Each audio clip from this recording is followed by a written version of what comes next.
Look, I like Conor McGregor too. Who doesn't love the guy who made MMA feel like the biggest show on earth? But let's be brutally honest for a second. If his entire legacy comes crashing down in 6 weeks, that weight isn't going to fall on Dustin Poirier or Dana White. It's going to fall straight on the shoulders of the fans who swore he'd never fall. Because this is the story of a man who went from unstoppable force to a cautionary tale in real time. Conor McGregor, the first man to hold two UFC titles at once. The guy who weaponized trash talk like poetry and sold cage fighting like it was the Super Bowl every weekend. For years, he felt invincible, untouchable, a king who carved his throne out of pure swagger and knockout power, until the world realized even kings can crumble. From being the face of the UFC to lying helpless on the canvas with a broken leg while Dustin Poirier celebrated the biggest win of his life. That's how fast a legend can break. But this story doesn't start with fame. It starts in Crumlin, a gritty neighborhood in Dublin, where dreams felt like luxuries nobody could afford. Conor was just a skinny kid getting bullied at school until he found boxing at 12 years old. And that gym, it became his safe place, his escape. By 16, MMA took over his universe. Straight Blast Gym became his second home, while his real home barely had enough food in the fridge. He was plumbing during the day, fighting at night, and collecting 188 days a week in welfare. Ramen noodles, cheap rice. That was the McGregor diet long before steak and lobster hit the table. But even then, he saw everything. The lights, the belts, the fame. He visualized greatness before anyone even knew his name. His Cage Warriors run, pure chaos. He wasn't just beating people, he was calling his shots like a fortune teller. Mystic ma- Right round, right punch, right time. It freaked people out how accurate he was. 2 belts in one night. European MMA history. The moment Dana White set foot in Dublin, the crowd didn't beg for autographs. They pointed at one guy. Sign Conor McGregor. His UFC debut in 67 seconds. Marcus Brimage destroyed. $60,000 bonus. And an entire arena suddenly whispering, "This dude is different." Then he strutted into press conferences in tailored suits and gold swagger, telling everyone he was destined to be the biggest star in the sport. And then he actually became the biggest star in the sport. He smoked Dustin Poirier. He knocked out Chad Mendes to grab the interim featherweight title in 2015, after spending most of fight week with a torn ACL. And then, the night that changed everything. UFC 19-4, Jose Aldo, 10 years undefeated. The scariest featherweight walking the planet. 13 seconds later, Aldo was folded on the canvas, while McGregor bounced away smiling like he just hit a trick shot. Fastest title knockout in UFC history. That record still stands untouched, and that wasn't even his peak. Nate Diaz humbled him in 2016, but McGregor didn't run. He came right back for the rematch, bloody, exhausted, proving he wasn't just a front runner. He could dig deep and win the ugly fights too. And then MSG, Eddie Alvarez. This wasn't a fight, it was a showcase. Every punch laser guided, every combination ripping apart a world champion. 2 belts. Same time. The king had conquered it all. The checks got bigger. The entourages got louder. Conor became richer than any UFC fighter ever. Private jets, tailored mink coats, his own whiskey brand, Hollywood friends, Instagram weekends that normal people can't even dream about. But here's the trap. When you have it all, why wake up at 5 a.m. to get punched in the face? The hunger faded. The grind vanished. Then came Floyd Mayweather, the mega money heist.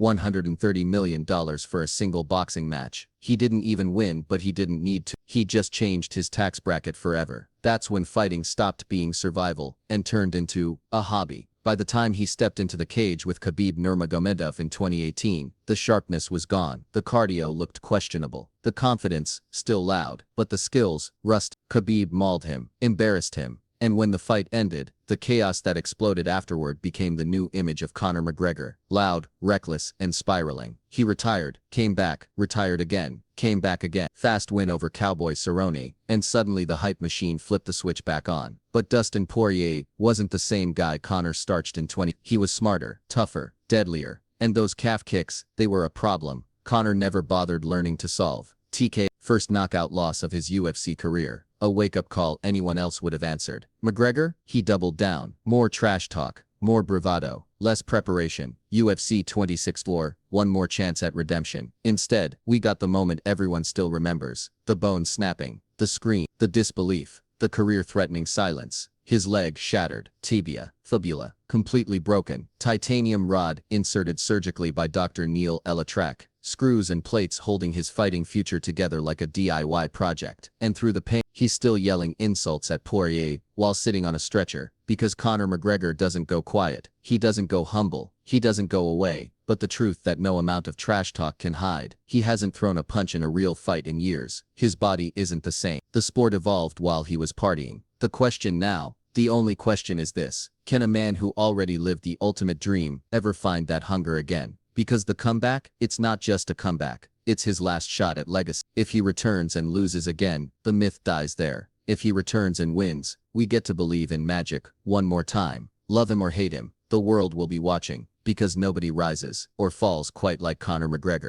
We all saw Conor McGregor's leg snap in front of millions. It wasn't just a break. That was a man built on swagger suddenly lying on the canvas, powerless, but instead of disappearing, he rebuilt that leg like a cyborg. He started using blood flow restriction training, basically strapping cuffs on his legs to make lightweights feel like he's lifting cars. It kept his muscles from shrinking and helped the bone heal faster without wrecking the screws and plates holding him together. And by mid-20s, he was already back throwing bombs on the pads, smashing the heavy bag like the old Conor was just waiting to burst out. But those clips on Instagram, were they real progress or just promotion? Because analysts noticed something. Those famous lightning-quick movements looked heavy. Conor even admitted it himself. He still felt pain from way back in 2016 when Nate Diaz blasted that same leg. And that explosiveness that created highlight reel knockouts, it wasn't fully there anymore. Coach John Kavanagh tried to play it smart. No more endless grind sessions, just 45 minutes twice a day. Maintain the body, protect the leg, survive long enough to fight again. And physically, yeah, McGregor transformed. He didn't just recover, he got huge. From a shredded 155-pound lightweight to a monster walking around at nearly 195 pounds of pure flex for the camera muscle. Great for movies, great for business suits, and red carpets. But fighting, different story. Power slowed down is just predictable violence, and predictable gets you knocked out. Then came the biggest shock of his career, and it wasn't inside a cage. On October 7, 2025, he gets slammed with an 18-month suspension for missing 3 drug test check-ins. He said he wasn't training for a fight and was injured. But rules don't care. If you're in the testing pool, you show up or you pay for it. The ban ends March 20, just in time for that rumored UFC event at the actual White House. Dana White tried to spin it positive, like at least it wasn't 24 months. But he couldn't hide the disappointment. For the first time, it felt like the UFC might be moving on without him.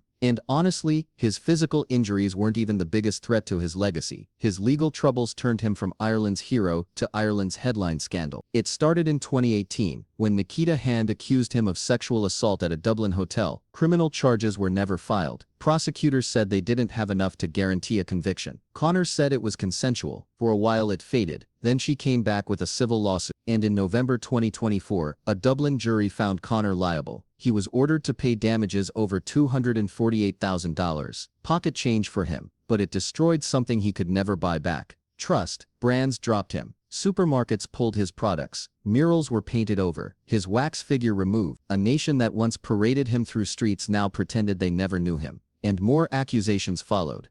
There's another in Miami during Game 4 of the 2023 NBA Finals. A bathroom encounter that ended in injury claims, lawsuits, headlines, no criminal charges but civil courts pressing forward. Then Azalia Banks, saying he sent her threatening explicit messages. It just wouldn't stop. Every time he tried to climb out of the mud, more hands dragged him back down. Even Barstool Sports came after him for millions, saying he bailed on a broadcast deal and hurt their reputation. Driving offenses stacked up. One arrest had him flying down a road at 100 miles per hour, uninsured, unlicensed. A judge tried to hold him accountable, but Conor reacted with the same stubborn fire that once made him dangerous, only now it just felt reckless. Then politics. After riots in Dublin in 2023, he pointed fingers at immigrants and blasted the Irish government online. Leaders shut him down publicly, but he doubled down, announcing a run for Irish president in far-right messaging, huge backlash. And before ballots were even printed, he backed out with everyone wondering if he ever meant it, or if it was just another way to stay relevant.